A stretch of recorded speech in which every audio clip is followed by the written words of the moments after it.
Eu queria começar então para você fazer uma análise para a gente, econômica, sociopolítica, sei lá, a mais abrangente possível daquele Brasil que você tinha no Vem Pra Rua, que é esse início, né, o pontapé inicial, para o Brasil que a gente tem hoje. O que mudou, o que continua igual?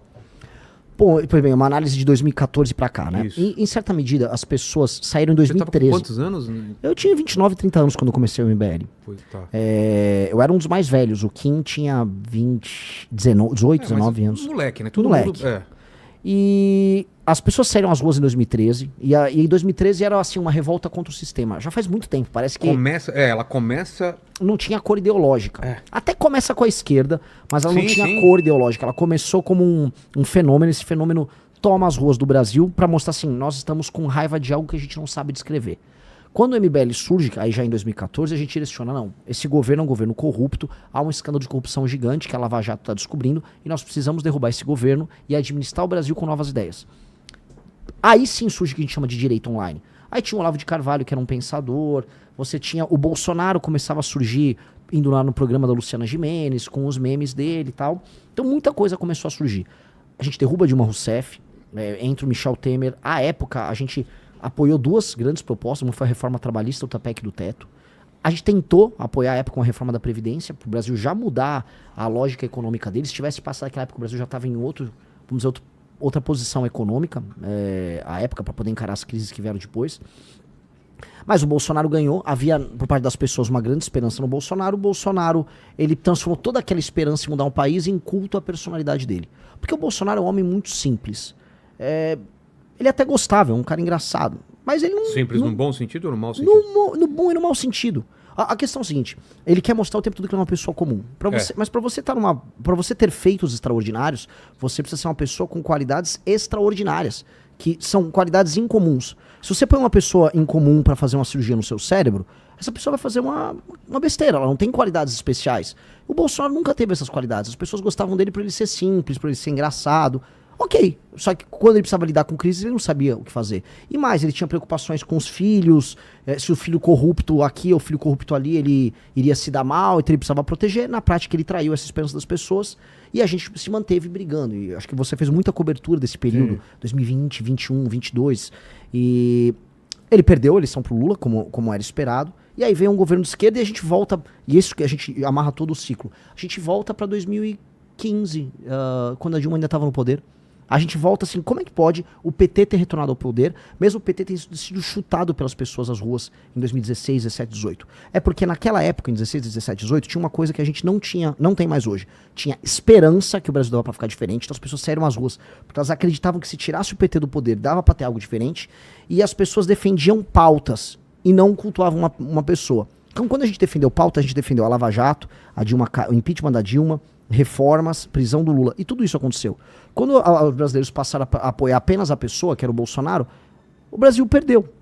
A Lava Jato acabou, o Lula voltou, e aí a gente tá hoje com o Brasil sem esperança nenhuma, a ponto de ter o maior escândalo de corrupção da nossa história acontecendo agora, que é basicamente o escândalo do Banco Master, e ninguém quer sair às ruas, porque ninguém acredita mais em nada.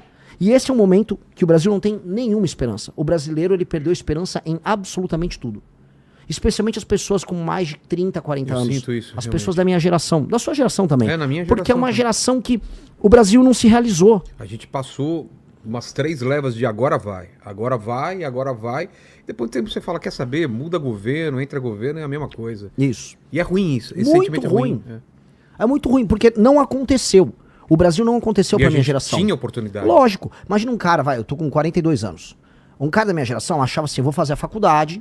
Estudei, fiz a faculdade, vou arrumar um trampo, vou crescer na empresa, talvez mude pra outra pra ter uma promoção, vou comprar uma casa, casei. Não aconteceu isso. Não aconteceu. Essa geração minha, já em 2008 teve uma crise, então teve a crise mundial em 2008, o Brasil teve uma outra crise em 2013, 14, 15, crise econômica, então essa pessoa perdeu tudo, aí quando viu esse cara que fez a faculdade tá tendo que fazer Uber pra sobreviver. E aí ele, não, agora é Bolsonaro, agora vai. Aí não foi. Aí volta o Lula e fala, vou te dar uma picanha. Picanha? E não teve picanha nenhuma também. Então esse cara acha que viver no Brasil é uma desgraça. E aí o que tá acontecendo? As pessoas estão indo embora do Brasil. O Brasil, que sempre foi um país de imigrantes, um país assim, especialmente se você é do centro-sul do Brasil, você provavelmente vai lembrar que seu avô ou sua avó veio de algum lugar diferente do mundo. Hoje não é mais assim, o brasileiro vai embora. O brasileiro tá procurando emprego em outros lugares. E isso tá acontecendo porque as pessoas perderam a esperança do Brasil. Aí são piadas, o Brasil é um bostil, o Brasil não vai dar nada, ou o Brasil é um cachorro caramelo. Aí o PT se aproveita disso. Não, é a soberania com o cachorro caramelo. Pô, cara, a gente não é isso. A gente perdeu essa energia vital que poderia fazer a gente ser uma das grandes potências do mundo. E aí o que eu tô tentando fazer? Eu acredito muito. Eu sou meio louco nesse sentido. Cara, o Brasil tem tudo pra ser um dos 5 maiores países do mundo. E por que tem tudo pra ser? Esse é o cálculo que eu jogo pra todo mundo que é negativo. O Brasil tem um monte de problema. A gente tá com uma janela de oportunidade incrível aí pela frente. Exatamente, Vilela. Exatamente. Terras raras. O Brasil, antes de eu chegar na Terra rara, o Brasil tem um dos maiores territórios do mundo? Sim. Assim como a Austrália, assim como a Rússia, assim como os Estados Unidos, assim como a Índia, assim como a China. Mas tem uma diferença. Calma, vou chegar aí. 2, o Brasil tem grande população? Sim, tem mais de 200 milhões de habitantes. 3, o Brasil tem uma economia grande? Deveria ser maior, mas é top 10. Então, das grandes nações do mundo que dão um checklist nisso aí, são poucas que vão chegar nesse enquadramento. Eu colocaria 5 e incluiria a União Europeia como 6º. Que China, Rússia, Índia, Estados Unidos, Brasil e União Europeia. Vamos botar assim. Então, o Brasil deveria jogar nessa liga. Essa é a liga do Brasil jogar. Além de tudo, o Brasil tem energia disponível abundante, de todas as matrizes, especialmente as mais limpas. Isso inclui urânio, isso inclui energia nuclear, que não tem que ter tabu de falar em usar.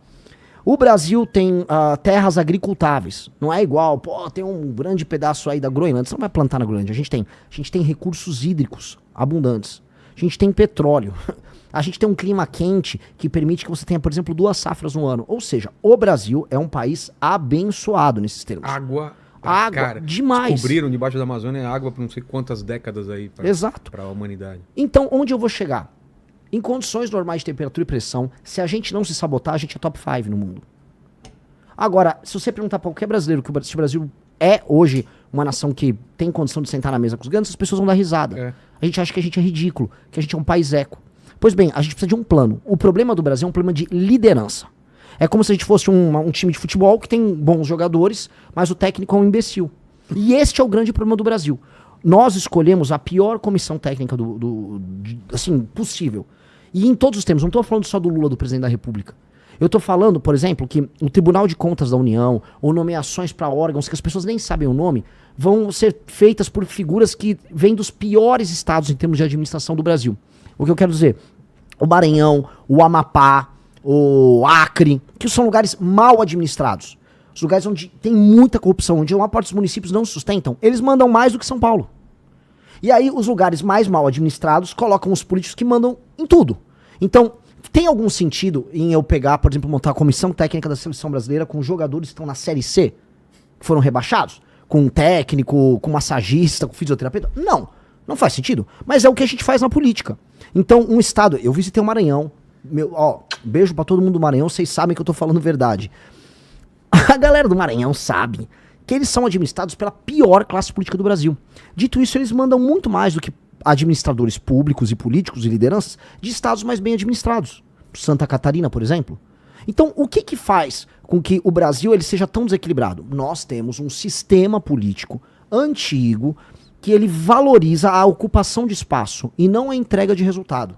E a população, e aqui eu vou perder voto, mas vamos lá, aqui nós temos que... Tô no Vilela, cara, tô em casa, aqui eu vou falar o que eu penso mesmo. A população não sabe avaliar. E onde eu rodo no Brasil, a população não sabe avaliar.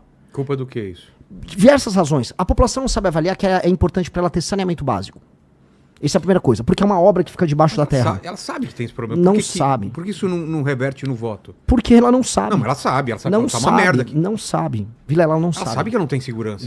Ela não... Segurança sim. Mas saneamento básico não. Você acha que não? Não. Vou dar exemplo, coisas que o cidadão não dá valor na hora de votar. Você perguntou pra galera qual é o problema daqui. Quando você está num lugar que não tem saneamento básico, as pessoas nem sabem que elas precisam ter saneamento básico. Não tá na imaginação delas. O valão de esgoto tá do lado da casa delas e ela tá tão acostumada com aquilo que aquilo é a vida dela. A vida dela tem um valão de esgoto, faz parte. Que o lixo largado na rua, toda a rua vai ter um lixo largado. Então quando essa pessoa sai do estado dela, ou da casa dela, da rua dela, humilde, ela vai, por exemplo, vamos dar um exemplo, o cara saiu do interior do Maranhão, e aí ele foi pra uma cidade de Santa Catarina que é mais bem cuidada. Ele nem compreende o que tá acontecendo ali. Porque aquilo tá fora do escopo de imaginação dele. Que é mais ou menos parecido quando a gente, que é de capital, vai pra outro país. Exato. Fui pra China agora e você vê as ruas tão limpas, com tanta gente na rua, você fala, cara, como podia ser assim no Brasil? Exato. Então, as pessoas não imaginam. É um problema de imaginação. Outra coisa, eu falei, saneamento básico, ninguém dá valor. Só que eu sei esse problema. Eu rodei o Maranhão, e aí eu já tinha falado, Renan, aqui tem muito problema de saneamento, cuidado pra tomar um suco, que eles vão bater com a água da torneira, ela vai no fundo vindo do poço, que vai pegar um lençol freático, num lugar que não tem saneamento. Doença. Toda minha equipe pegou diarreia. Todo mundo. Tomando, às vezes, um suco, ou você pediu uma Coca-Cola, pediu um gelo. O gelo foi feito ali no... Aí você pegava. E a população, infelizmente, acaba se acostumando, porque a população foi tratada como bicho a vida inteira. A população não foi respeitada a vida inteira. Aí essa população migra para outros lugares. Aí você tem esses conflitos regionais. A galera vai de Goiás, tá me ouvindo, a galera de Santa Catarina, a galera do Paraná. Começa a receber migrantes de outros lugares. Os migrantes não estão adaptados ao modelo de vida deles. E dá briga. Dá briga. Porque eles vêm com um sistema cultural em que eles não foram tratados como cidadão. Então a gente tem que entender assim. O eleitor não dá bola para saneamento básico. O eleitor não dá bola para educação. Nenhuma. O eleitor não dá valor para educação. A educação não faz parte nem de longe da decisão de voto do eleitor. A educação não é considerada um valor intrínseco pelo eleitor. E deveria ser o principal. É lógico. Mas as pessoas não entendem, porque a maior parte das pessoas nos lugares mais humildes, quando ela vive, ela entende assim, a escola já era ruim. A vida dela, ela passa pela escola, a vida dela não melhorou naquilo. Ela não entende que aquilo é uma mola propulsora. Quando vieram pessoas de outros países, imigrantes pra cá, que vieram de culturas em que a educação já era dada em alguma medida como valor, eles deram mais valor e levaram vantagens nisso. Eu dou sempre o exemplo da minha mãe. Quando eu era criancinha, eu me alfabetizei muito rápido. Minha mãe me ajudava, ela sentava. Minha mãe era uma mulher de classe média, jovem, meu pai trabalhava, ele era um cara de classe média, ambos tinham se formado, tinham estudado, e eu tive o privilégio de ter minha mãe me ajudando quando era criança. E outras crianças não tiveram esse privilégio, porque a mãe, às vezes, é uma mãe solteira, não tinha grana pra bancar isso, precisa trabalhar, precisava ralar. E ao mesmo tempo aquela mãe não entendia como eu cobro a escola pro meu filho ter uma educação melhor. Muitas mães, quando falam em escola, ela fala merenda. Por quê? Porque ela quer saber se o filho dela tá comendo. Então, o ato dela de não dar valor não é que ela é uma pessoa ruim, é porque ela não tem o critério de avaliação na cabeça dela. Uma coisa que as pessoas sentem: saúde, a fila do SUS. Aí sim a pessoa sente, preciso fazer um exame, demora muito tempo pra sair meu exame. Precisa ser às vezes em outra cidade, às vezes eu tô numa cidade pequena, preciso ir pra outra cidade, não tem transporte pra ir pra outra cidade. Demora pra fazer o exame, demora pra conseguir uma cirurgia. Que é o famoso problema de acesso que tem no SUS. Então na saúde o pessoal olha. Transporte o pessoal também olha, porque é uma coisa que afeta ela. Vou pro trabalho, ou o transporte tá caro, ou o transporte tá demorado, ou o transporte tá ruim. Mas no geral, nos lugares mais humildes, boa parte dos problemas não são avaliados como importantes. E aí o político entende. E o que o político faz? E essa é a lição que eu tive de Brasil. A maior lição que eu tive. O político, ele entende que ele pode cooptar aquela pessoa. Então, você tem uma família com 5 pessoas. Ele dá um emprego pra uma pessoa na tua família. Aí a tua família inteira é obrigada a votar nele e apoiar ele o tempo todo. Ele distribui uma telha, um saco de cimento. Ele fica mantendo você num sistema de favor. E nada disso envolve atividade econômica gerada no município. Porque ele vive de repasse do famoso FPM, Fundo de Participação dos Municípios, que é um repasse que vem lá do governo federal. Esse repasse vem de dinheiro tirado de outros lugares.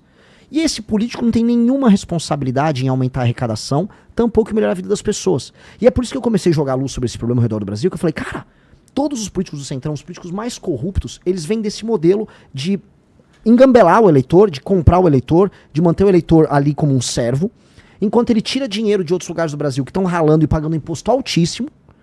E aí ele se mantém, fica rico no meio, e aí ele tem o ciclo eleitoral. Se esse cara tá no Nordeste, não no Norte, no Nordeste tem, por exemplo, vai acontecer agora o São João.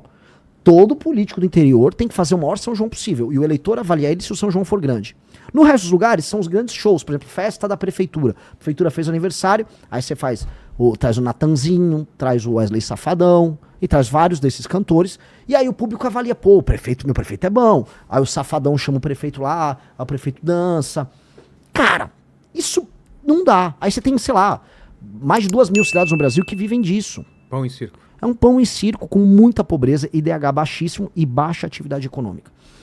Em última instância, Não só por conta disso, por conta de outras coisas, mas isso faz também com que outros lugares no Brasil acabem pagando uma alíquota de impostos muito alta para sustentar essas transferências para outros estados e municípios e também para sustentar a máquina do governo, a grande máquina com seus milhares de juízes, com seus milhares de promotores, com seus funsas que ganham salários acima da média, com super aposentadorias.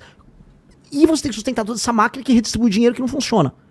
E aí fica a pergunta, desde a Constituição de 88 tem todos esses instrumentos de distribuição de recursos. Se for puxar ainda, vamos dizer, o Pacto Federativo, os investimentos para diminuir a pobreza no Nordeste, Sudene e tal, a gente está lá desde os anos 50 falando em fazer isso. E a desigualdade regional não diminuiu.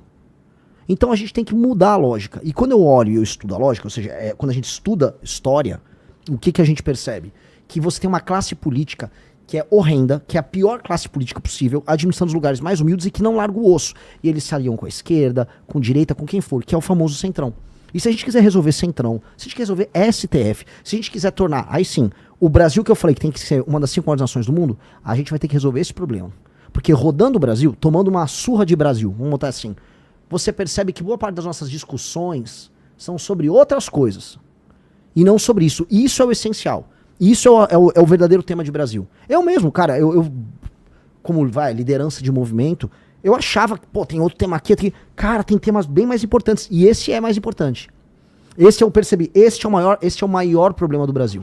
E se a gente resolve esse problema, por extensão, a gente começa a resolver o grande problema brasileiro. Porque do jeito que tá, o mundo não vai ter clemência com o Brasil. O Brasil, como você disse, tem terras raras, tem recursos hídricos, tá posicionado estrategicamente. O continente, o Sul, a América do Sul, assim como o tal do Sul global, vai ser cada vez mais importante nas próximas décadas. A China, por exemplo, quer fazer uma ferrovia ligando Ilhéus até Xangai, no Peru, que é a ferrovia bioceânica. Porque aí eles dão um bypass ali no canal do Panamá. Você cruza o oceano. E os Estados Unidos não quer. A gente quer. Pra gente é bom. Mas é bom se com a China fazendo a ferrovia? Não sei, eu quero a gente fazer a ferrovia. Então, o mundo tá olhando pra gente e a gente tá fraquinho aqui. Metade do Brasil discutindo se quer uma picanha do Lula, se quer um Vale Gás, o outro se quer soltar o Bolsonaro. É essa a discussão? É essa a discussão de Brasil? Não é. Se a gente quiser ser um país de primeiro mundo, não é. E o lance que a gente tem que desafiar e acordar as pessoas é o que a gente precisa fazer para nos próximos 30 anos a gente se tornar uma dessas 5 nações. Todas essas outras discussões são discussões contingentes, que elas afetam essa, mas elas são menores. Todas, incluindo a STF. Essa é a grande discussão. Como quebrar essa barreira para tornar o Brasil um dos 5 maiores países do mundo? Só deve ser essa a nossa discussão. Todo o resto é besteira. Se você gostou do vídeo, não se esqueça de deixar o like e se inscrever no canal. Me ajude a bater a meta de 1000 inscritos.